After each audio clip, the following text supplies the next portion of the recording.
हर हर गंगे जय गोदावरी. आज आमच्या गोदावरी परिक्रमेचा 12वा दिवस. आम्ही श्री क्षेत्र मायगाव देवी या ठिकाणी देवीचं दर्शन करून या ठिकाणी मुक्काम करून समोर वाटचाल केली. समोर गाव लागलं सांगवी भुसार. या सुंदर गावातून आम्ही पुढे गेल्यानंतर मळेगाव थडी या ठिकाणी आम्ही आलो. त्या ठिकाणी प्रभू रामेश्वरांचं मंदिर होतं. त्या मंदिरात आम्ही दर्शन घेऊन त्याच ठिकाणी कैलास नंदगिरीजी महाराजांचा आश्रम आहे, तिथे आम्ही जेवण केलं. समोर वाटचाल केली. समोर आम्ही वरणगाव सोनारी या गावातून समोर आम्ही मुर्शिदपूरकडे रवाना झालो.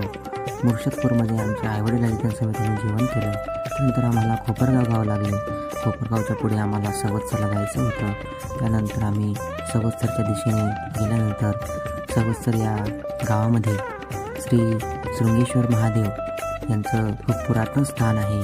त्या ठिकाणी आजचा मुक्काम आमचा पार पडला. त्याच गावातील एका गृहस्थाने आम्हाला जेवण आणून दिलं, नंतर आम्ही आराम केला.